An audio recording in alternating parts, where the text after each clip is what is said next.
Assalamualaikum warahmatullahi wabarakatuh. Kembali lagi di channel Cikita Bella. Nah, bagaimana kabarnya teman-teman? Semoga selalu tetap semangat ya. Nah, untuk teman-teman yang akan melaksanakan UTBK gelombang kedua, jangan lupa untuk terus belajar, terus berdoa, dan terus berusaha supaya kalian nanti diberi kelancaran dalam melaksanakan semua ujiannya. Nah, pada video kali ini kita akan membahas latihan-latihan soal untuk TKA Fisika. Nah, ini adalah video part 3-nya. Untuk part 1 dan part 2-nya, teman-teman bisa klik link yang ada di deskripsi ya.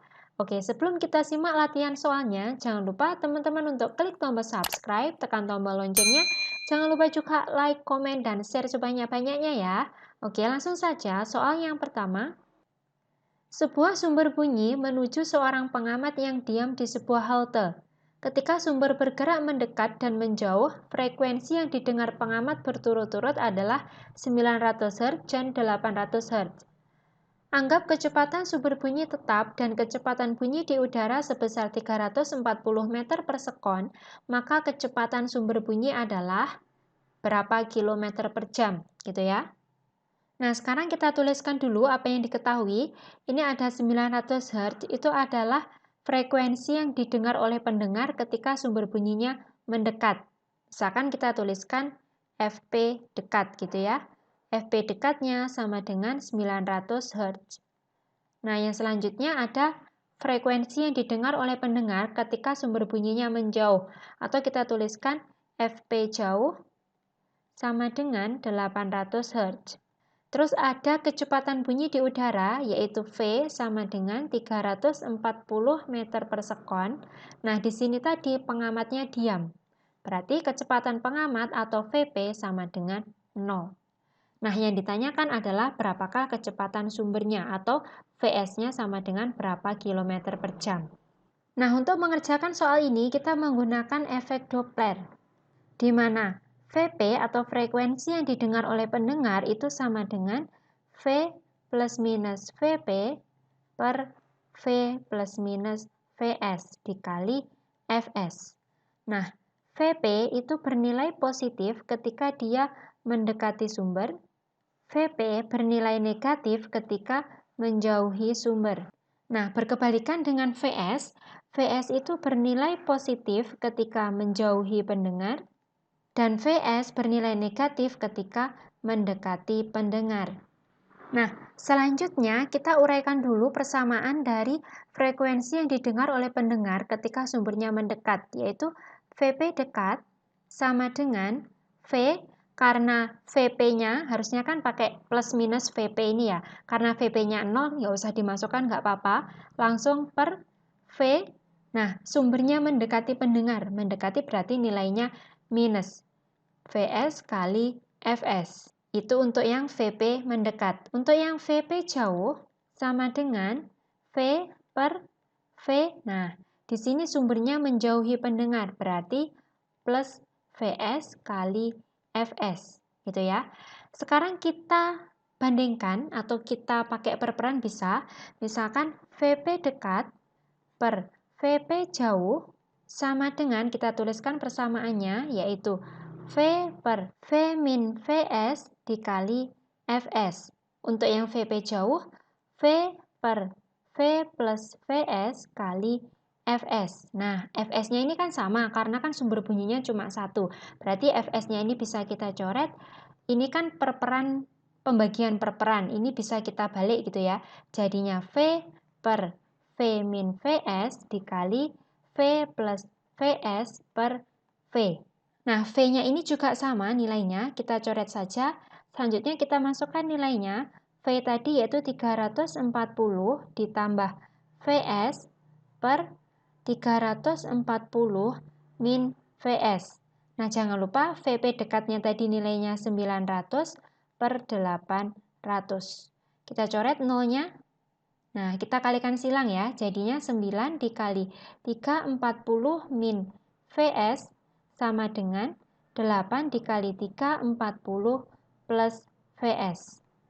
Kita masukkan, kita kalikan ke dalam kurung, jadinya 9 dikali 340 min 9 Vs sama dengan 8 dikali 340 plus 8 Vs. Kita tarik ke atas, gini ya ngerjakannya. Nah, ini kan sama 9 kali 3, 40, min 8 kali 3, 40, sama dengan yang sama-sama punya VS kita jadikan satu ke kanan, yaitu 9 ditambah 8, 17 VS. Nah, ini kan ada 340-nya. 340-nya kita keluarkan. 340 dikali 9 min 8 sama dengan 17 VS. Nah, jadi caranya gitu ya teman-teman. Jangan 9 dikali 340 dihitung dulu berapa. Min 8 kali 40 dihitung dulu berapa baru dikurangi. Jangan ya. Karena kan ini bisa dikeluarkan untuk mempermudah teman-teman menghitung. Biar tinggal coret-coret nanti gampang gitu ya. Nah, ini kan sama dengan 340 dikali 9 min 8 itu kan 1. 340 dikali 1 yaitu 340 sama dengan 17 VS. Sehingga VS sama dengan 340 per 17 yaitu 20 meter per sekon. Nah, hati-hati di soal mintanya ke kilometer per jam. Jadi, gimana cara ngerubahnya? Cara ngerubahnya nilainya yaitu 20 dikali 3600 per 1000. Ini cara mengubah dari meter per sekon ke kilometer per jam, gitu ya. Oke, nolnya kita coret semua. Ini habis, berarti tinggal 2 dikali 36, yaitu 72 km per jam. Nah, inilah kecepatan sumber bunyinya. Jadi, jawaban yang benar adalah yang E. Oke, sekarang kita lanjut soal nomor 2. Sebuah partikel yang memiliki muatan 20 mikrokolom dan massa 20 mikrogram bergerak sepanjang lintasan lingkaran dengan radius 5 cm dalam medan magnet homogen B sama dengan 0,1 Tesla. Ketika partikel berada di titik P, medan listrik melintang seragam diberikan dan ditemukan bahwa partikel terus bergerak sepanjang garis singgung dengan kecepatan konstan. Nah, berapakah besarnya medan listrik? Gitu ya. Nah, kita tuliskan dulu apa yang diketahui. Di sini ada muatan, yaitu Q sama dengan 20 mikrokolom atau sama dengan 20 kali 10 pangkat min 6 kolom. Masanya M sama dengan 20 mikrogram, itu sama dengan 20 kali 10 pangkat min 9 kilogram. Ada radius atau jari-jari, yaitu 5 cm sama dengan 5 kali 10 pangkat min 2 meter. Ada medan magnet B sama dengan 0,1 Tesla atau 10 pangkat min 1 Tesla. Nah, nanti partikel ini dia akan bergerak melingkar. Karena kan dia ada muatan, terus menembus ada medan magnet gitu ya, maka dia akan bergerak melingkar. Misalkan ini di titik P, dia akan memiliki kecepatan konstan searah garis singgungnya. Nah, dari soal ini kita bisa mengetahui bahwa gaya magnet atau V magnet itu sama dengan gaya sentripetalnya si partikel tadi. Karena kan partikel bergerak melingkar, berarti ada gaya sentripetal. Di mana gaya magnet itu sama dengan B kali Q kali V, sedangkan untuk gaya sentripetal itu sama dengan M kali V kuadrat per R. V-nya ada 1, ini tinggal 1 ya. Berarti B kali Q sama dengan M kali V per R. Sehingga V sama dengan B kali Q kali R per M. Ini adalah kecepatan partikelnya. Nah, karena ada medan listrik yang melintang, sehingga bisa kita tuliskan persamaannya, ada gaya magnet itu sama dengan gaya listriknya. Gitu ya. Nah, gaya magnet tadi yaitu B kali Q kali V, sedangkan gaya listrik yaitu Q kali medan listrik.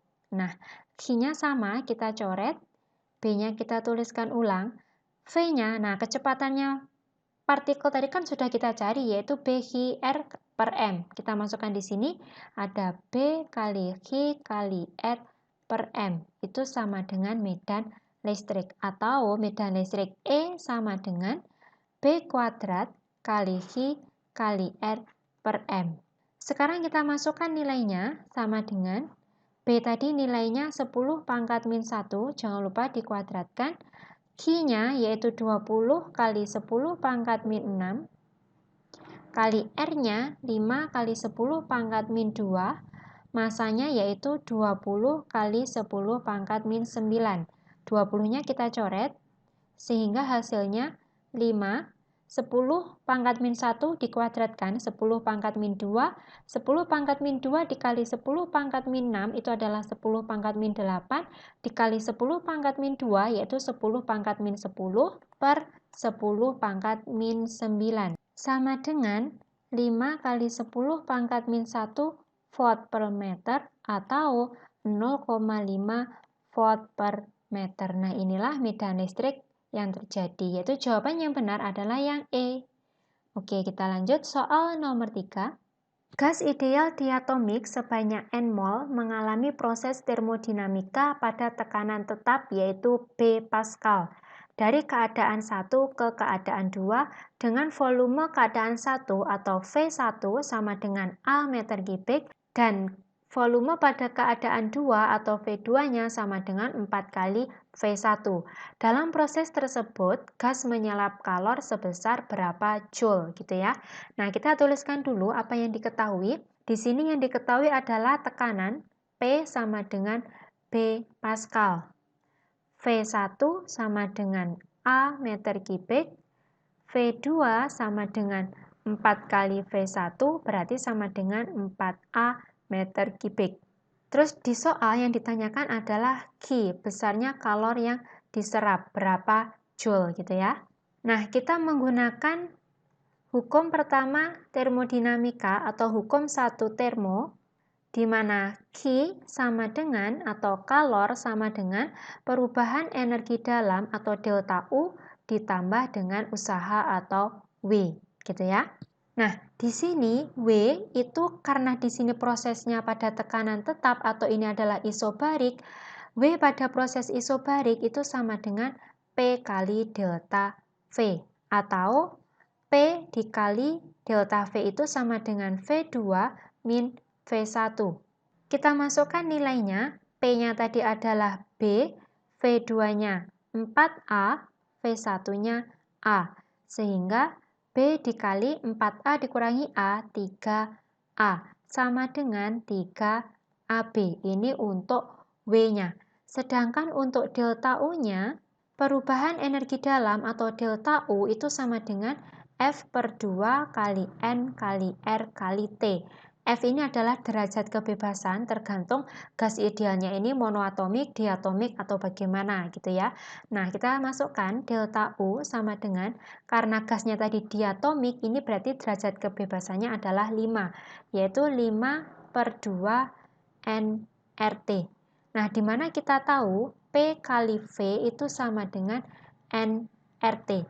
Sehingga delta U ini bisa kita tuliskan 5 per 2 P kali V gitu ya. nRT-nya ini kan sama-sama nRT, kita ganti dengan P kali V. Nah, delta U itu sama dengan U kedua dikurangi U pertama. Atau 5 per 2 P kali V2 min 5 per 2 P kali V1. Nah, 5 per 2 P-nya kan sama, bisa kita keluarkan 5 per 2 P dikali V2 min V1. Sekarang kita masukkan nilainya, 5 per 2 P dikali V2-nya sama dengan 4A, V1-nya A. Sama dengan 5 per 2 P-nya tadi nilainya B dikali 3A, yaitu 15 per 2 AB atau sama dengan 7,5 AB. Nah, sekarang untuk mencari Q, kita masukkan ke persamaan ini. Q sama dengan delta U plus W. Nah, delta U-nya tadi kan nilainya 7,5 AB, ditambah W-nya tadi 3 AB. 7,5 ditambah 3 yaitu 10,5 AB. Nah, inilah besarnya kalor yang diserap. Berarti jawaban yang benar adalah yang A. Kita lanjut soal nomor 4.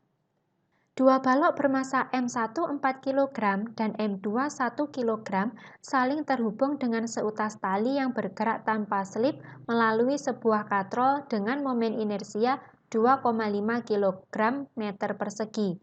Jika katrol berputar dengan percepatan 2 meter per sekon kuadrat dan percepatan gravitasinya 10 meter per sekon kuadrat, jari-jari katrol adalah berapa sentimeter?